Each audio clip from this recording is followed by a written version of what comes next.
Hey, Kate. Hey, Alex. I got a question for you. Does golf count as a sport? Of course. How about mini golf? It's a game, but I'm not sure it's a sport.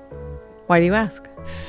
Well, Tyler outlawed sports from our arts and culture show, and then the first story he pitched was about bike polo, and it was a great story, very DIY. They even made the clubs. Yeah, it was a great story. And so I was just wondering if maybe I could do a story about mini golf, especially since you said it's not really a sport. Are the golf clubs DIY? No. But the holes are. They were built by students in a comprehensive design class. Honestly, Alex, I think that's the only way that we can accept this story. Done. So we'll do that, and after that, you're going to let us know what's going on in Columbus, right? Yes, with the help of Richard McCoy. Great. And Tyler's got a story about a painter, Wyatt LeGrand. And do you want to taste some chocolate? Always. Let's get to it. This is Nice Work. That's all coming up after this. This is Nice Work. I'm Alex Chambers. I had a phone call recently, and, well, I think it'll give you everything you need to know.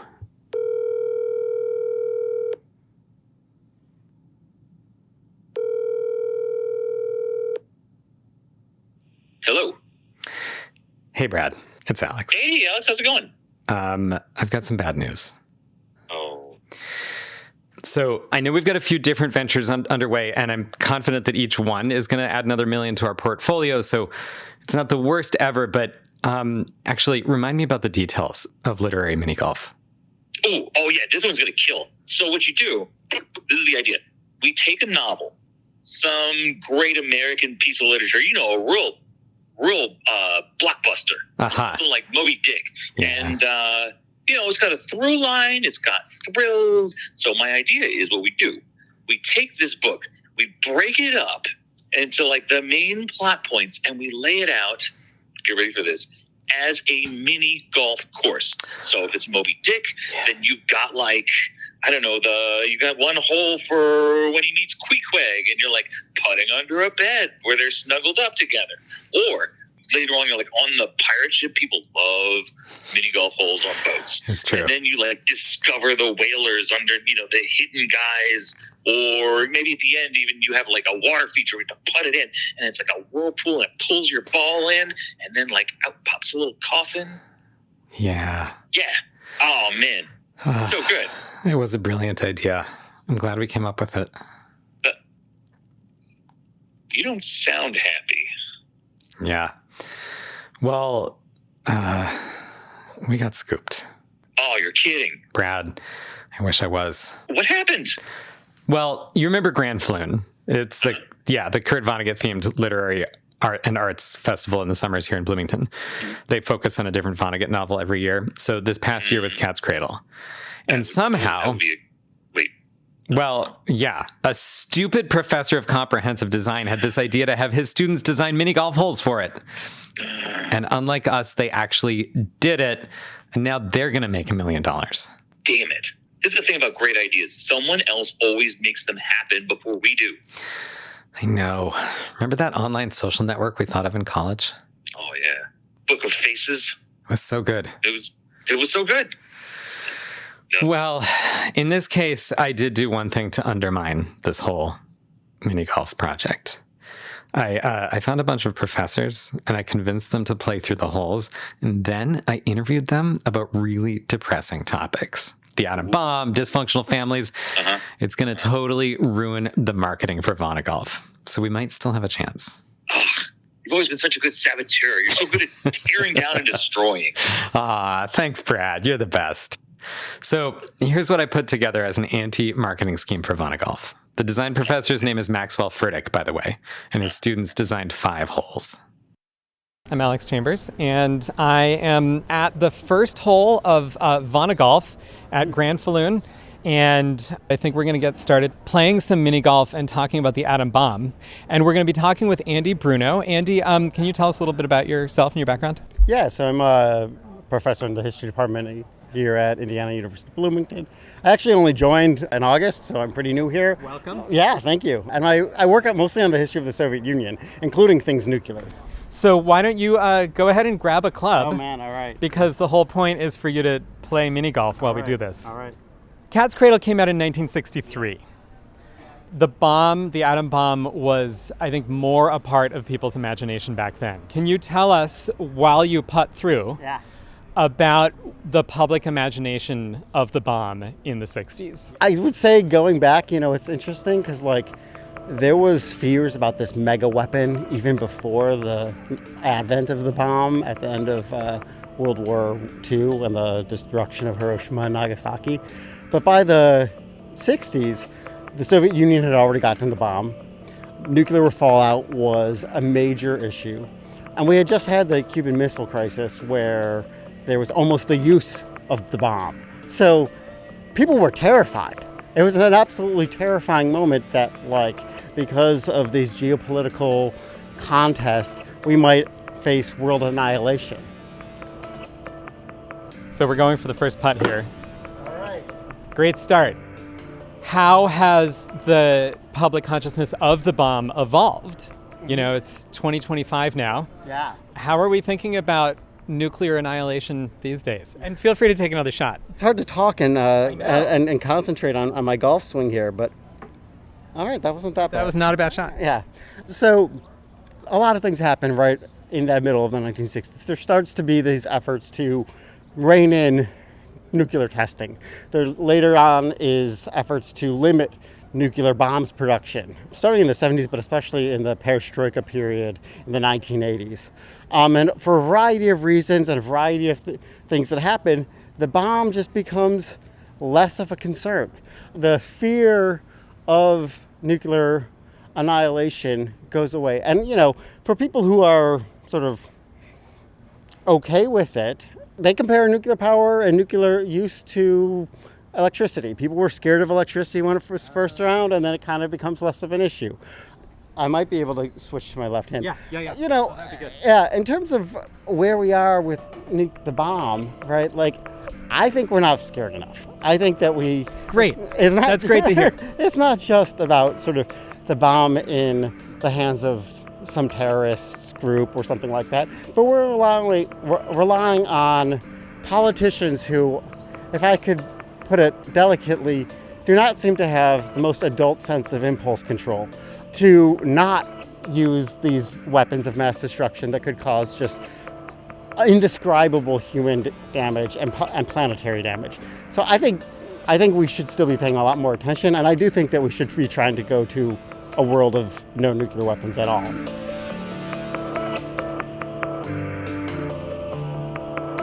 I need to get this to get par, right? You do, yes. This in theory needs to be your last shot. I'm thinking ideally you bounce it off, right? You bank it off the.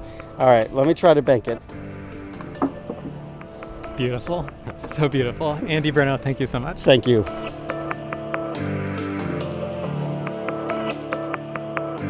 Alex, good work. No one wants to be worrying about nuclear annihilation while they are putting. I know, right? But if you think nuclear weapons are bad, try dysfunctional families. I invited the curator of the Vonnegut Museum, that's in Indianapolis, to come down to Bloomington and tell me about the messed up family at the heart of Cat's Cradle on his birthday. Ooh, that's a downer. I know, thanks. We are here at hole number 2 of Vonnegut. This one is at the Monroe County Public Library. Actually, it's on the sundial on the, southwest corner of the library, surrounded by serviceberry trees and a couple bear statues. It's pretty idyllic, except the Honecker family was not idyllic, which we're going to hear about.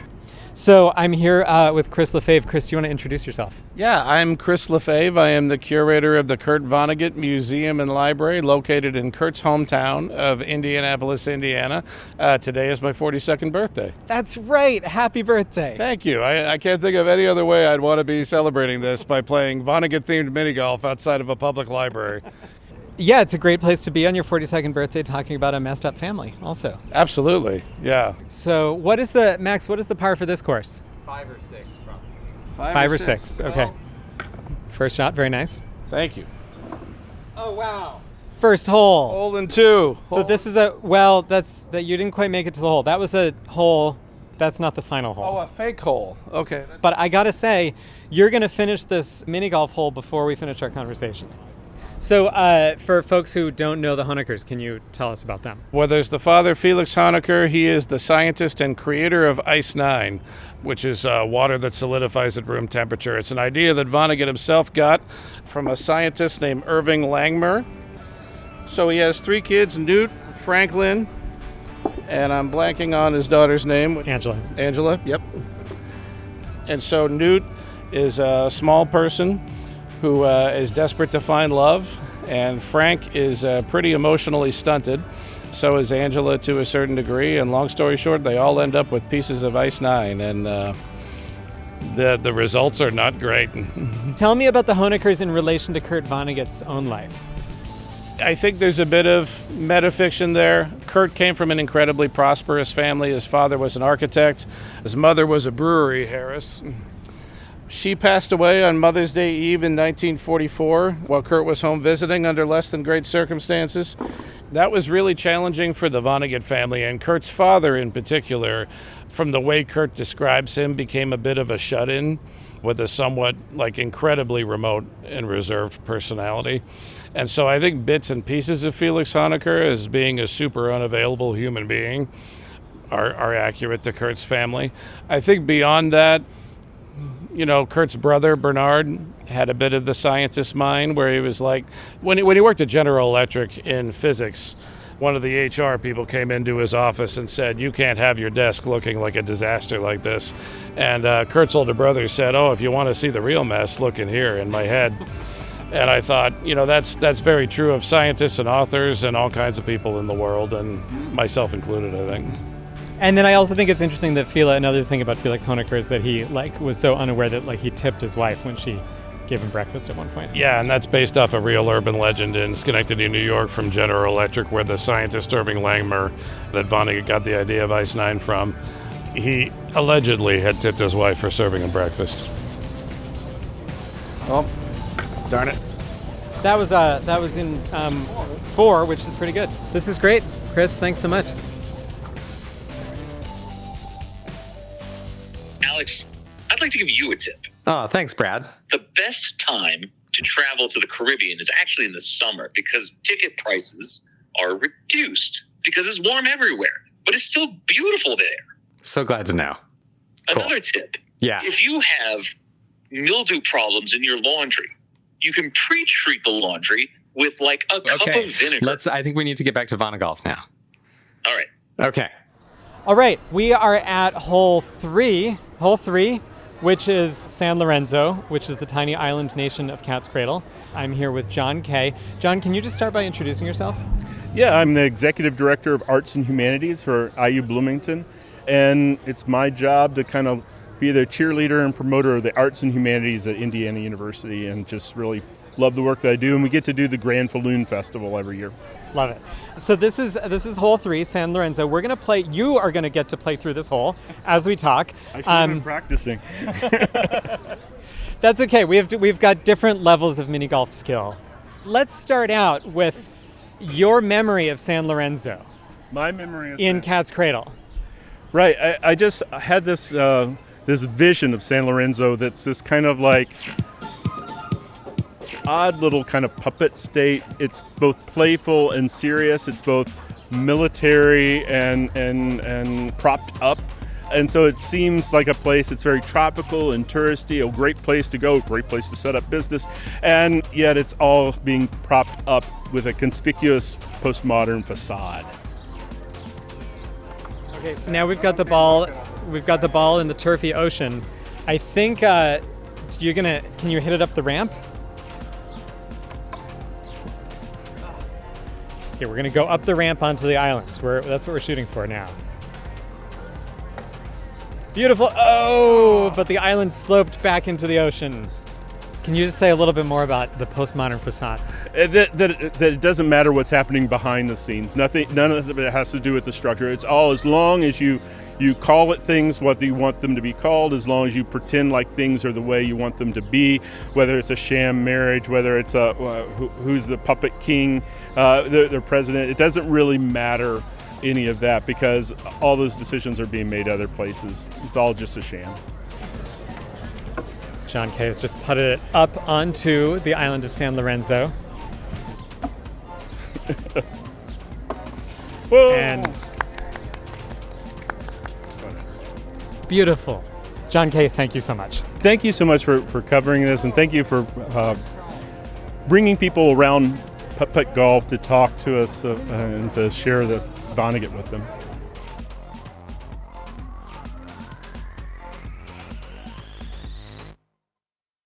What John Kay didn't realize is the only reason I'm covering it is to ruin their business plan. Oh, so you're a postmodern facade. I think Vonnegut is a postmodern facade. Yeah. You know what's even scarier than the atomic bomb and cat's cradle? Ice 9. Good thing that doesn't exist. Oh, Brad, I hate to say this, but it does. We are now at hole 4 of Vonnegut. This is the hole of Ice 9. In some ways, the most demanding hole, the most threatening hole, maybe we should say. And I'm here with Rick Van Kooten. And could you just go ahead and introduce yourself, Rick? I'm Rick Van Kooten. I'm a physics professor here at Indiana University Bloomington. I'm the executive dean of the College of Arts and Sciences. Before this, I was actually vice provost for research and associate dean Ed Commentelli, who worked with me. He's one that actually, of arts and humanities, he's the one that started off Grand Falloon. So I've been involved with these festivals right from the beginning. I'm very proud of it. Grand Falloon is so wonderful. So this hole is, of course, Ice 9. So it's good to have a physics professor here with us to help us understand it and play through it. And now you can grab a club and a ball because we're going to play some mini golf. Excellent. And while we play mini golf, if you could describe Ice 9. While we play. That's the whole trick, is trying to do multiple things at once. Oh, okay. Oh. Nice. Oh, very nice. Stop. Okay. So Ice 9. tell us about Ice 9.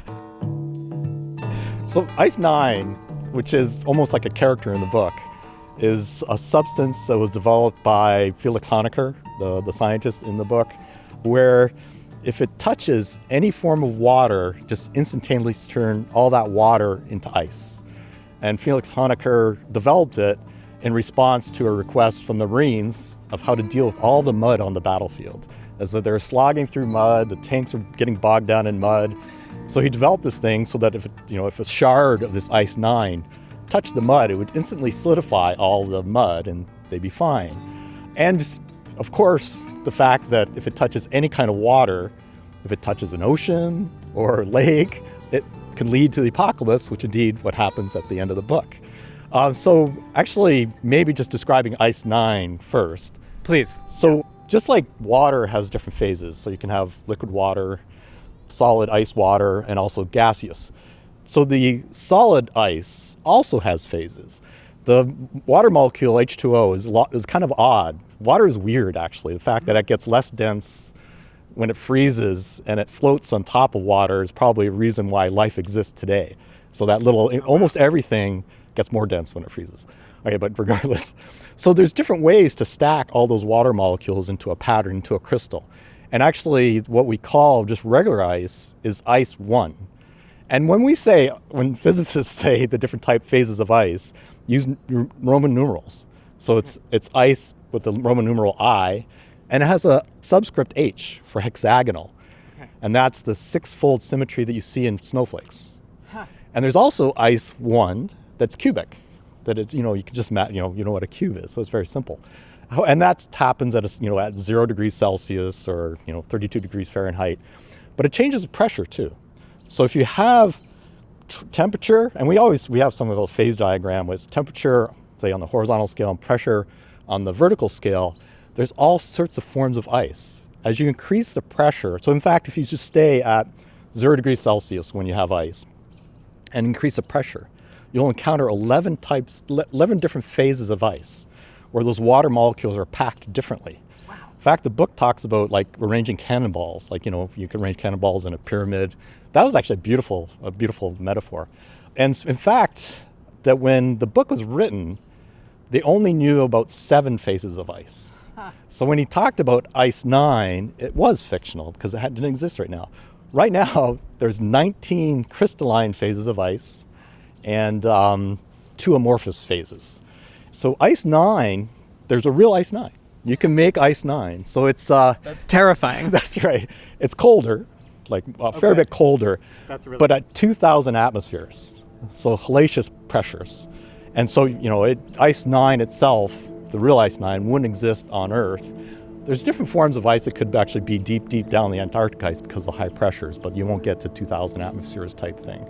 But it's still an active area of research. Like I wrote up an essay on ice 9 about 8 years ago, and there was only 16, so they've added 3 since then. They do things like they squeeze water or ice like between diamonds, like diamond anvils, to get really, really high pressures, and then smack it with lasers to get different temperatures. And then they explore this whole phase diagram, which is remarkable in itself. But this fact that none of these ices, show that form of when it touches something, it seeds instantaneous solidification.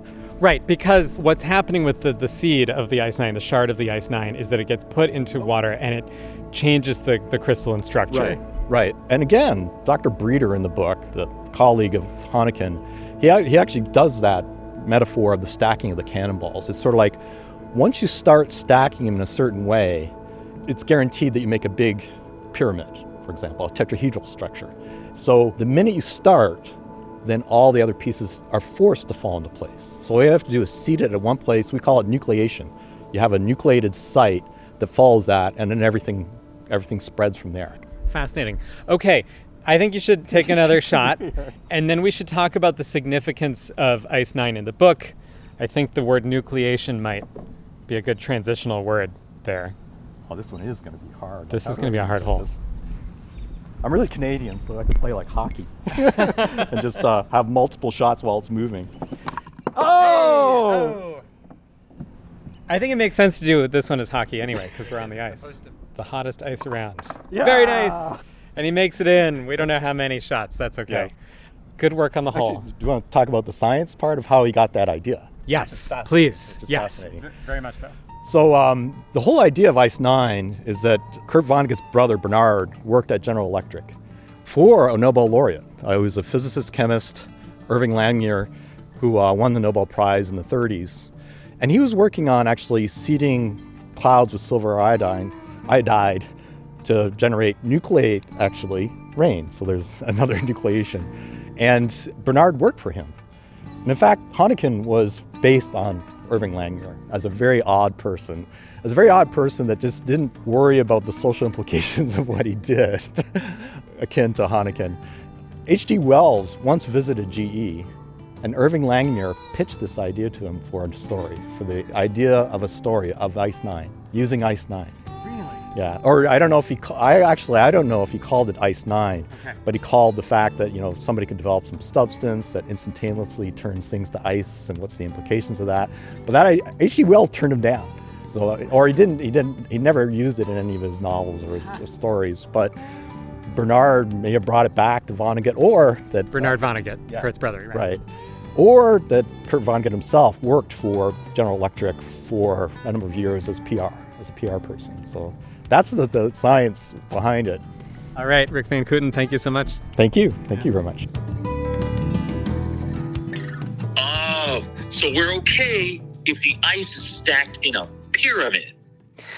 I don't think that's what Rick was saying.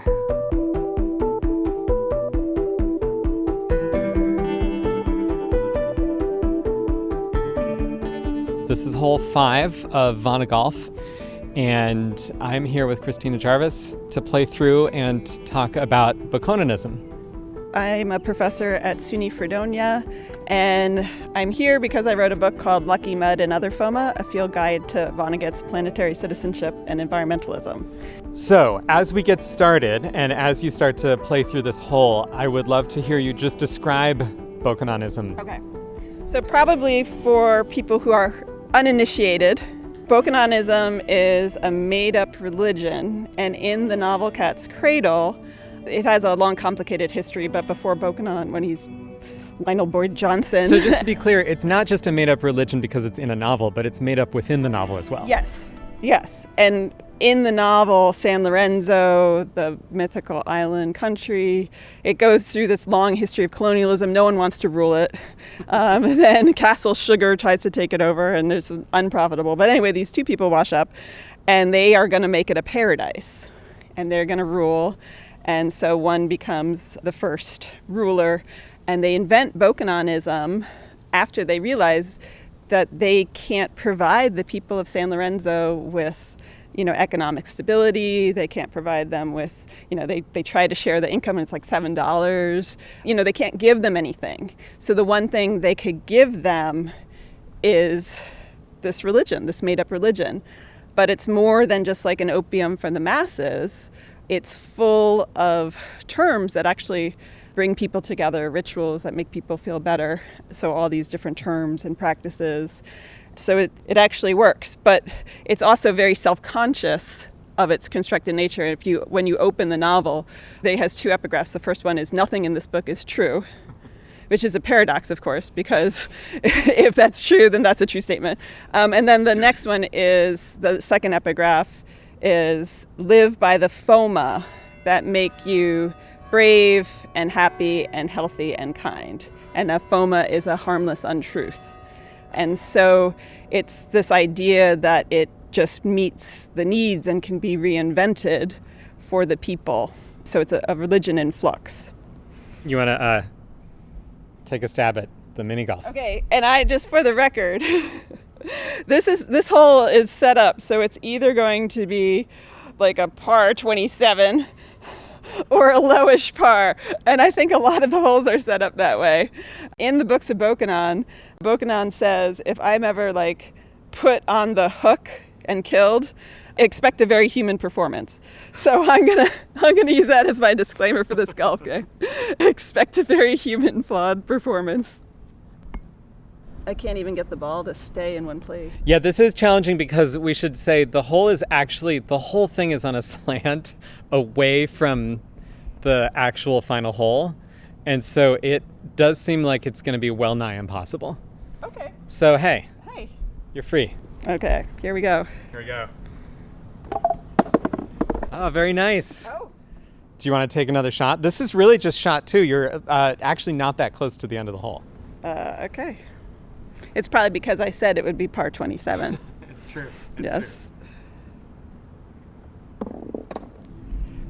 So we mentioned that epigraph, and FOMA is a harmless untruth. And I always like to distinguish between a lie, even though they said it's a religion founded on lies, and a harmless untruth. And I think that's really important in this moment here in 2025, when we have so much misinformation and alternative facts and all that stuff. And one thing that really clicked for me is to think about FOMA as a useful delusion. And I'm channeling Shankar Vedantam, who does the Hidden Brain podcast. And I always had this in my gut, but then he wrote a whole book on useful delusions, and people are actually happier, when they see their spouse as more attractive or smarter than they really are. But these useful delusions, and we do them all throughout our day. So Vonnegut, of course, if you know his fiction, has things are in other dimensions, fourth dimensions, chronosynclastic confabulation, different times or whatever. So I actually have invisible tattoos. See, this is the radio, but he could attest I don't have anything. But one of them says FOMA right here. And I actually look at it as if it were a tattoo, but it's in the fourth dimension, so I could see it. But why I come back to FOMA and this idea of useful delusions, I have people in my life with dementia. And I used to hit my head against the wall, no, that didn't happen, or, this, or correct it. And then now I'm FOMA. What does it matter? What does it matter? What if we all did live by the FOMA that make us brave and happy and healthy and kind? I think that's a beautiful idea. So yeah, if Bokononism in part reflects the kind of mythologies or the FOMA, the little lies that we need to tell ourselves to get through the day. If Bokononism helps us get through the day as religion, how does mini golf help us get through the day? Well, Kurt said practice an art no matter how well or how badly, because it'll make your soul grow. So play, be with community, be silly, have fun, enjoy, live by the FOMA that make you brave and healthy and kind and happy. Mini golf makes people happy. What more do you need? What more do you need? Christina Jarvis, thank you so much. Oh, thank you. It's been a pleasure. Oh, that one's kind of nice. Made me feel warm inside. Like I should go play some mini golf based on a made-up religion. That was not my point. But actually, maybe that's what we should do. Let's make a series of mini golf courses based on important religious texts. The Bible, the Quran, the Bhagavad Gita. That's an excellent idea. I see no problems there. Let's do it. I'll get to the drawing board right now. Thanks, Brad. You're a steadfast friend and business partner. And if you're listening, now is your chance to invest.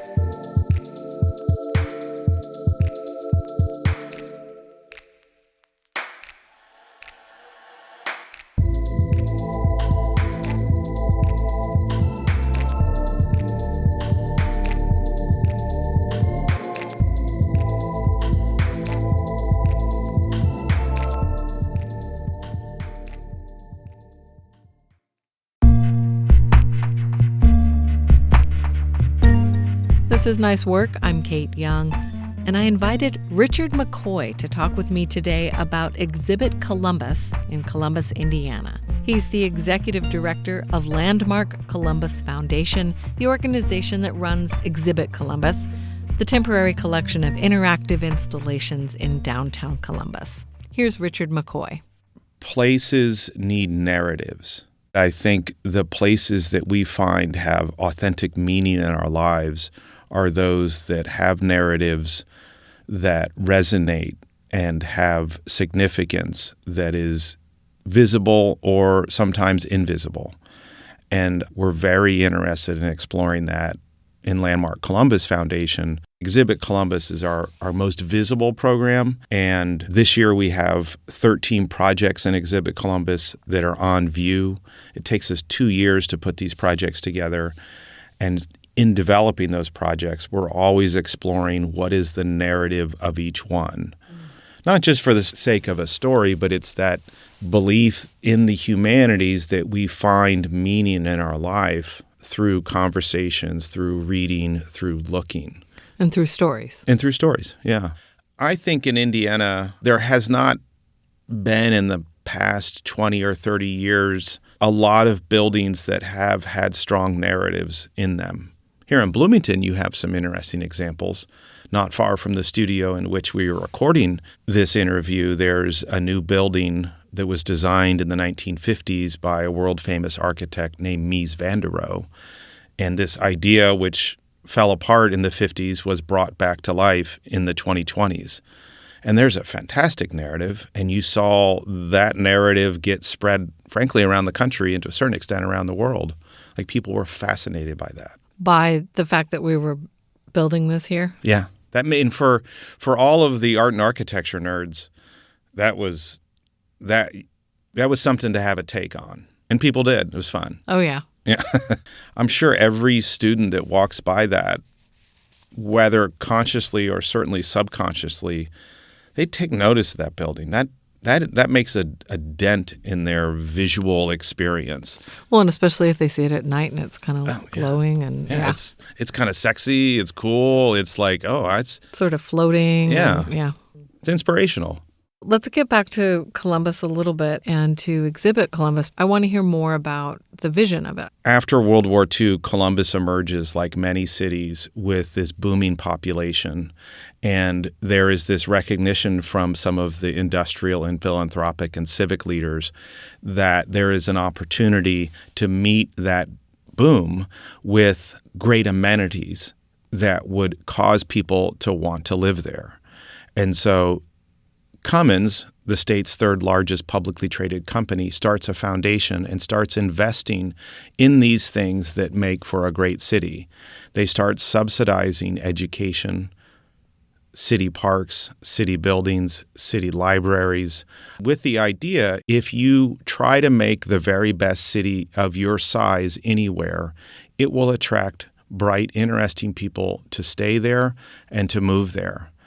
This was the effort, and it was led by a number of folks, but the person who gets the most credit for it is a man named J. Irwin Miller, whose family started Cummins and many other corporations. And he was really a terrific guy, did a huge amount of civic things across the state, across the country.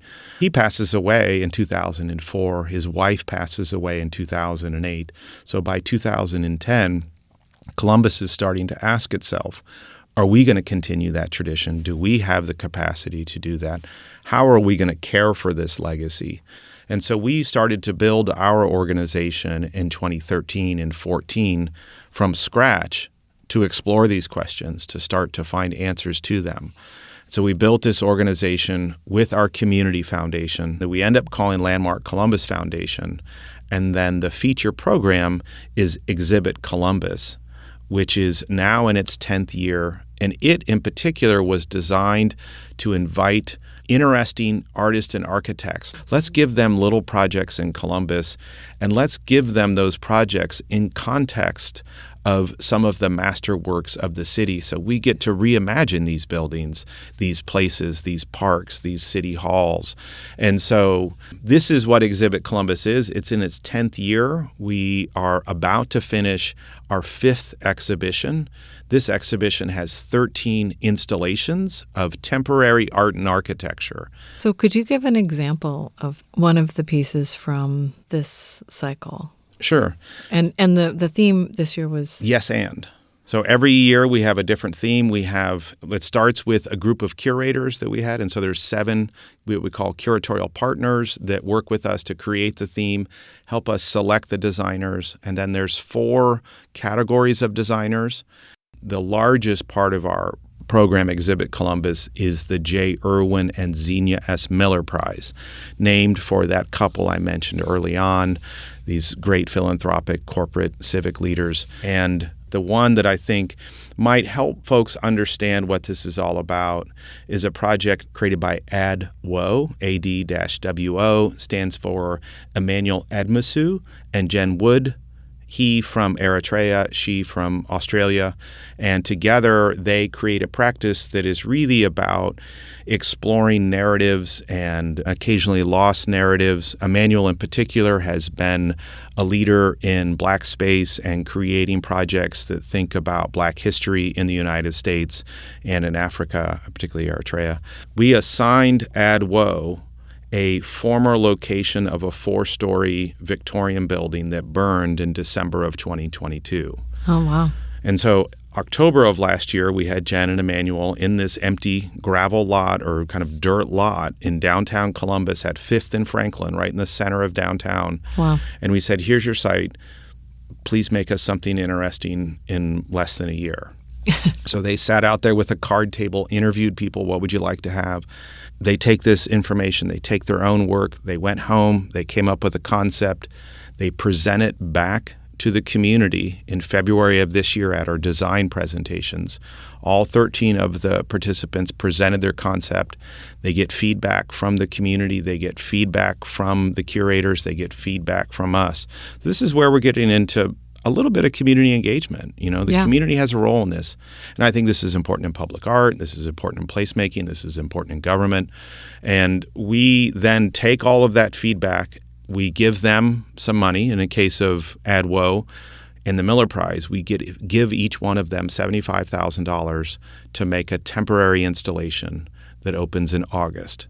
So on August 15th and 16th, Emmanuel and Jen and their team opened something called Ellipsis, which is this really thoughtful new mini park in our downtown that is connected to erased histories in Black culture and erased histories in Indigenous culture.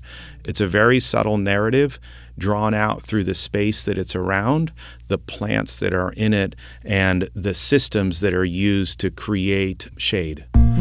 And the history of being at a building that burned down. What do you think it brings to the community of Columbus, like the people who live there? I think Exhibit Columbus brings curiosity, which in today's world is extremely important. It brings something new Even if you don't like it, even if you don't really get into it or see an installation, we currently have a shallow pool in front of the front door to the county library in downtown Columbus. So even if you don't really interact with that, you have to look at this giant purple thing and wonder why it's there. And I think it's important for us to have in our lives moments of curiosity, moments of wonder, moments of exploration. So at its bare minimum, it gives people that have no idea what it is a chance to wonder and a spark of curiosity. Thank you so much for talking with me. Thanks for having me. That's Richard McCoy, founding executive director of Landmark Columbus Foundation, the organization that runs Exhibit Columbus. Yes, and is on view through November 30th, 2025. The website is exhibitcolumbus.org. Yep. You can go there, learn all about it, get a map, head out to Columbus, check it out. This would be a great thing to do over the Thanksgiving holiday. Yeah. Get tired of being with your friends and family at Thanksgiving, come to downtown Columbus. Yeah, or bring everybody and take a walk. You know, right? It doesn't have to be a disagreement. Families could get together. I forgot. Bring the kids. Yeah, bring something for everybody. There you go. Thank you. I'm Kate Young, and this is Nice Work. This is Nice Work. I'm Kate Young. And I'm Alex Chambers. So, Alex, have you heard of Wyatt LeGrand? No. He's a painter, and he lives in Bloomfield. He also teaches art in the middle schools and the high schools there. And our co-host, Tyler Lake, went to visit him, and they talked about seeing the world through his eyes. Very cool. So I met Wyatt LeGrand in this big detached garage that houses his studio. The walls are covered in paintings, dozens, maybe hundreds. And there's this big cluster of them, landscapes mostly, arranged on the floor, getting ready for an upcoming show. He paints the world around him, so landscapes, family, friends, everyday life. He also teaches art at Bloomfield Middle School and High School.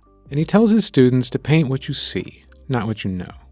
But he told me that he's been at it long enough now that he feels like he can color a little outside the lines. It's a common thing said in like art classes, you got to pay attention to what you see because your brain can play tricks on you. And at this point in time, I've seen so many things, I now feel comfortable making things up and falling back on what I know.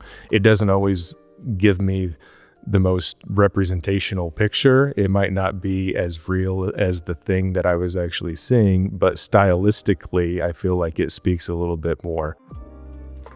His stuff's really vivid, big brushstrokes, but also somehow sort of clean and graphic. He told me he grew up admiring Art Nouveau concert posters, and you can see it in the work. It lands somewhere between Cezanne and a New Yorker cover. I don't think about that a whole lot, and I'm not necessarily trying to pursue a certain style aesthetically. It's more about what kind of subjects I want to pursue, and then also how I want to represent those with my own voice, which I think reads as a particular type of style.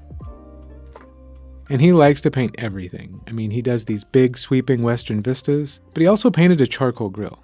And it reminds me of someplace specific, someplace I feel like I've been.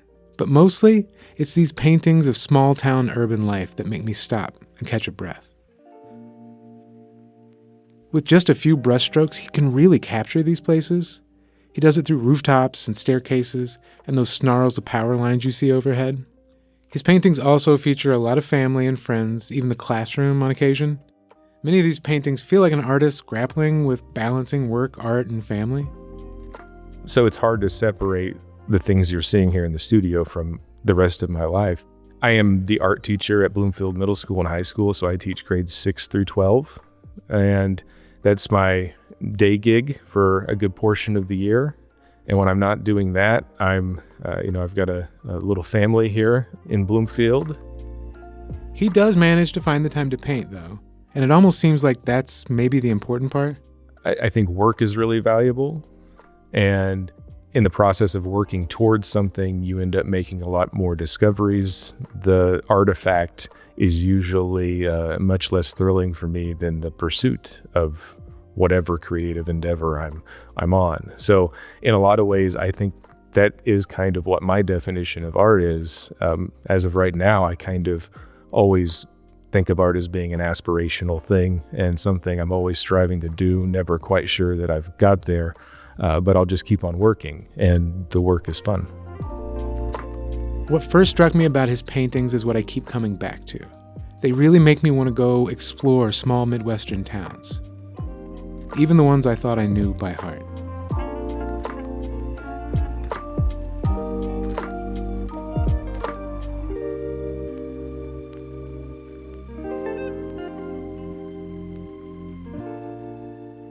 I find it's easy to get distracted when I'm trying to make something creative, and I'm like really I get focused on the final product. And so I really like this idea of what Wyatt was talking about, that maybe art can really just be about the discoveries that you're making in the pursuit and the artifact. You end up with that, but that's not really the point. Yeah. It's difficult to do that sometimes. So I admire him. I admire that too. So next, Alex, I want to do something different. Let's get Tyler in here. Okay, sounds great. Tyler. Okay. Guys. So have you guys ever heard of Dubai chocolate? No. I've heard of it. I know that it's really expensive. That's all I know. Well, It is a bit of a craze. It went viral. And as usual, I'm a little late to the party. I think this all happened, in 2023 or something. But nonetheless, I was thinking that it might be kind of fun if you guys hadn't tried it to bring some in and have you sample it and we can talk about it. I think I'm game. Yeah, I'm usually up to it. up for trying chocolate. So that's it right there? Yeah, so this is a brand called Crazy Choco. Sounds legit. Yeah. I have some samples here. I thought I would just cut a block for each of us and then we can try them. So I'm seeing it's a thick chocolate bar, and it's actually chocolate that's filled with like a green paste, it looks like. Yep, that's pretty good description. All right. Are we digging in? Yeah, let's. First of all, the texture, I feel like. There is a kind of like, it's soft, but also there's like sort of crystals in it that are crunchy. It's really nice. They feel a little bit like potato chips. I feel like I've had something with potato chips busted up inside of it, like a chocolate dessert that someone made. And it reminds me of that texture. I don't know what's making that texture, but it's really good. What do you think about the filling other than the crunchiness? Like, what do you think about the kind of paste, the flavor of it and stuff? It's subtle. I think there's a lot of sugar in it and a relatively subtle pistachio in terms of my palate, at least. What do you think, Kate? Okay, I love it, first of all. Yeah. But I think that the paste is, I happen to know kind of what's in it. So there's pistachio and tahini. So that's what's giving it the umami, I think. Yeah. And also it's not quite a peanut butter cup, but it has a little bit of that. It's reminiscent of that, I think. Yeah, it's that wonderful combination of the richness of the chocolate and then the kind of the savory of something else. But the crunch. Does it say on the box? Does it hint what the crunch could be? I will tell you what the crunch is. I know what it is. Okay, so have you ever seen that kind of baklava type dessert that's kind of like a nest or like shredded wheat or something? Like it looks like that, but it's... Oh, you haven't had that? No, it sounds delicious though. Yeah, it's like shredded phyllo dough. Cool. So it's really thin and fine and crunchy. And that is what is mixed in to this. There's shredded phyllo dough. Yeah. In here as well. Amazing. So, unfortunately, guys, I do have some bad news. Okay. This chocolate comes from Dubai. It's not just in the name. It's made in the United Arab Emirates, which is a country with a record of domestic human rights abuses. And most recently, the UAE has been widely accused of funding the Rapid Support Forces, the RSF, you might have heard of them, the militia that's been brutalizing civilians in Western Sudan. So there's been a call to boycott products from the UAE. So you've gotten us excited about this chocolate, and now we can't go buy it. Yeah, I mean, as soon as I heard that, I was like, I can't. I mean, boycotts are hard to adhere to sometimes. True. Even when you passionately believe in the cause. But I feel like to break it for chocolate, I was like, I don't think I'm gonna. Yeah. That just doesn't feel quite right to me. I feel like Yeah. I can probably do without chocolate, especially really expensive, fancy, And especially when you strange are maybe just going to buy chocolate. other chocolate. It's not like you're going to do completely without chocolate. Right. Like I can buy Tony's and like feel like I'm really Sure. supporting a good cause. So you brought us in guilt chocolate. I'm really sorry, you guys. That was we thought tasting chocolate was going to be fun and make us feel good, and it was a real bummer in the end. And that is our show.